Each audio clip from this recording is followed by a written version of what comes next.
काल नितेश राणेंनी माझ्यावर टीका केली होती. काल काही पत्रकार माझ्याकडे आले होते आणि त्या टीकेला उत्तर मागत होते. परंतु मी म्हटलं की एक दोन दिवस थांबूया, कारण निलेश राणे जे टीका करतायत ते त्यांच्या टीकेवर ठाम नसतात. त्यामुळे मानेकरांवर टीका केली ते आज काय बदलतात हे मी पाहत होतो. मातू मानेकर हे भारतीय जनता पार्टीचे कार्यकर्ते आहेत.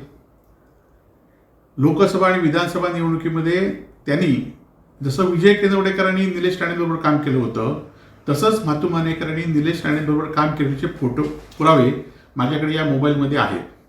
आणि त्यामुळे आपल्या पक्षाच्या, आज जरी ते तुमच्या पक्षात नसले तरी ते तुमच्या वडिलांच्याच पक्षात आहेत. माननीय नारायण राणेंच्या भारतीय जनता पार्टीमध्ये ते या जिल्ह्यामध्ये पदाधिकारी आहेत.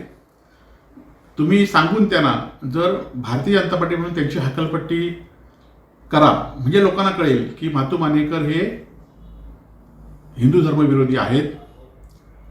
त्याचबरोबर आपण बघितलं असाल की निवडणुकीत ह्या लोकांनी सगळ्यांचा वापर केला आणि आज कालच्या व्हिडिओमध्ये आम्ही बघितलं होतं की त्यांच्यावर ठेकेदारीमुळे त्यांचे आरोप केले होते. ठेकेदारीमुळे त्या म्हाताऱ्याला घरी बसवावं असं सांगितलं होतं. आणि आज मात्र तुम्ही सांगताय की जातीवादी असल्यामुळे मी त्यांना घरी बसवा म्हणून सांगितलंय. खरं तर तुम्ही जे आरोप करताय, तुम्ही जे त्यांना घरी बसवा म्हणून सांगत होता, जेव्हा धमकी देत होता, त्या धमकीमध्ये फक्त आणि फक्त ठेकेदारीवरनं ते आरोप होते.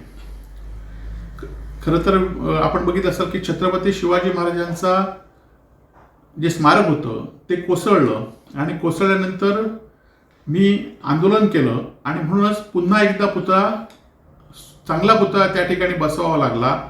आणि त्यावेळी सुद्धा तुम्ही आरोप केले होते माझ्याबरोबर, परंतु त्या आरोपात कुठलंही तथ्य नव्हतं.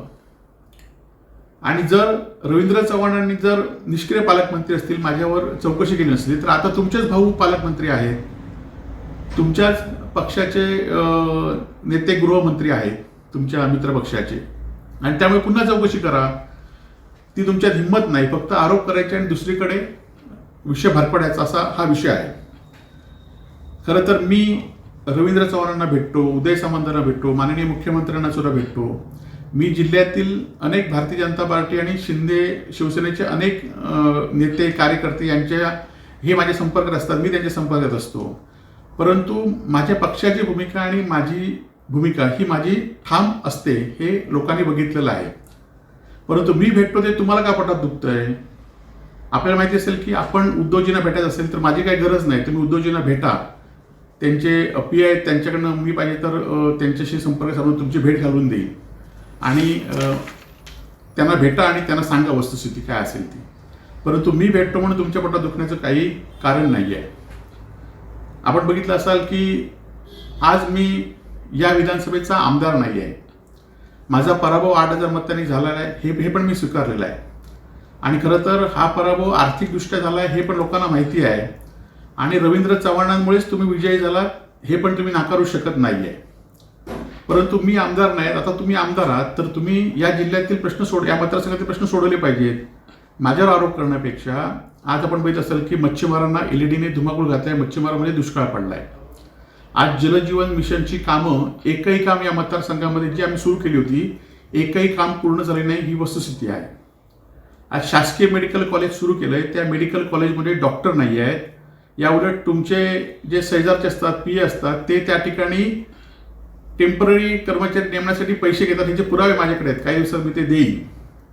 महिला हॉस्पिटलमध्ये जे कुडामध्ये महिला हॉस्पिटल आम्ही बनवलंय, त्या महिला हॉस्पिटलमध्ये एखाद्या डिलिव्हरी असलेल्या महिलेची 9 महिने ट्रीटमेंट दिली जाते. आणि शेवटच्या ज्यावेळी तिला पेन सुरू होतात त्यावेळी त्या ठिकाणी डॉक्टर नसतो. आणि मग त्या महिलेच्या जीवावर बेतलेल्याचे अनेक प्रसंग ह्या 6 महिन्यात झालेले आहेत. त्याकडे तुम्ही लक्ष द्या. आज ज्या वाळू व्यावसायिकांनी तुम्ही जिंकून आल्यावर 5 लाखाचे फटाके लावले होते, त्या वाळू व्यावसायिकांना अधिकृत करण्यासाठी, लिलाव करण्यासाठी या मतदारसंघातले वाळूचे लिलावच झाले नाही आहेत. ते लिलाव करण्यासाठी प्रयत्न करा, म्हणजे त्यांना अधिकृत या ठिकाणी होईल. ज्या ठिकाणी विरोध लोकांचा आहे त्या ठिकाणी थांबवा. या मतदारसंघातील आपण बघितलं असाल की सगळीकडे रस्ते खोदून ठेवलेले आहेत. आता कुडाळ मालवणचा रस्ता असून देत, अनेक रस्ते असून देत की जे रस्ते आता माणगावचा रस्ता असून देत, डांगमड्याचा रस्ता असून हे रस्ते आता पावसात पूर्ण होणार नाही आहेत, त्याकडे तुम्ही लक्ष द्या. आणि माझ्यावर आरोप करताना तुम्ही विधानसभेत सुद्धा आरोप केला. तुम्ही एखाद्या मंत्र्याकडे आरोप करतात, एखाद्या विधानसभेत आरोप करतात, तुम्हाला वाटतं की तुम्ही बोलताय म्हणून. लोक तुम्हाला कोणी सिरियस घेत नाहीत. फक्त माजी मुख्यमंत्री असलेल्या नारायण राणे तुम्ही चिरंजीव असल्यामुळे तुम्हाला कोण बोलत नाहीत, परंतु लोक तुम्हाला सिरियस घेत नाहीत हे वर्षभरात कळलेलं आहे. त्यामुळे मी आज आमदार नाही तर लोकप्रतिनिधी म्हणून तुम्ही आहात. आम्ही विरोधक म्हणून जे काही चुकीचं दिसेल, जर तुम्ही म्हातू मानेकरांना धमकी दिलीत, विजय गणवेकरांच्या घरात घुसलात, ते आम्ही लोकांना ज्यावेळी चुकी असेल ते लोकांना आम्ही दाखवण्याचं आमचं विरोधक म्हणून काम आहे. तुम्ही माझ्यावर टीका करण्यापेक्षा माझा सगळा हा प्रकार आहे. मी जर कोणाकडे ठेकेदाराकडनं पैसे घेतले असतील, मी जर छत्रपती शिवाजी महाराजांच्या पुतळ्याच्या ह्याच्यामध्ये माझा हात असेल तर माझी कधी चौकशी करा. मागच्या वेळेस आपण भ्रष्टाचाराचा आरोप केल्यानंतर मी LCBला पत्र दिलं होतं की माझे चौकशीचे काही पुरावे या आमदार महोदयांकडे असतील तर ते पुरावे त्यांच्याकडनं घ्या. त्यामुळे माझा कुठलाही चौकशी आपण करू शकता याआधी सुद्धा झालेली आहे. म्हणून सन्माननीय निलेशजी राणे यांना माझी विनंती आहे की तुम्ही माझ्यावर टीका करण्यापेक्षा मी जे बोलतो त्यात काय सत्यता आहे. तुम्ही म्हातू मानेकर जे तुमच्या प्रचारात सक्रिय होते आणि 25 वर्ष ते विरोधक आहेत. माझ्या 4 निवडणुकीमध्ये त्यांनी विधानसभेमध्ये माझ्या विरोधातच प्रचार केला आहे, परंतु ते कार्यकर्ते म्हणून चांगले कार्यकर्ते आहेत. अनेक वर्ष ते त्या भागात काम करतायत आणि त्यांना तुम्ही त्यांना त्यांचा बंदोबस्त करायचं सांगत असेल किंवा विजय केंद्रेकर हे भारतीय जनता पार्टीचे अनेक वर्ष कार्यकर्ते होते, त्यांच्या तुम्ही घरात घुसून त्यांना मारण्याची धमकी देत असाल तर विरोधक म्हणून आमचं काम आहे की त्या विरोधात आम्ही बोलायचं. आपले जे साथीदार आहेत त्यांना हद्दपारीच्या नोटीस आल्या आहेत, त्या आपण थांबवू शकल्या नाही. आनंद शिरवलकर गेले अनेक वर्ष तुमच्यावर काम करतो, त्याला हद्दपारीची नोटीस आली, तो हद्दपार आहे. अजून काही कार्यकर्त्यांना भाजपच्याच गृह खात्याने हद्दपारीच्या नोटीस आता काढतायत, त्या नोटीस तुम्ही थांबवण्याचं काम करा. आणि मी काय बोलतोय ते तुम्ही योग्य असेल तर त्याचा विचार करावा, एवढंच मी तुम्हाला सांगतो. जय महाराष्ट्र.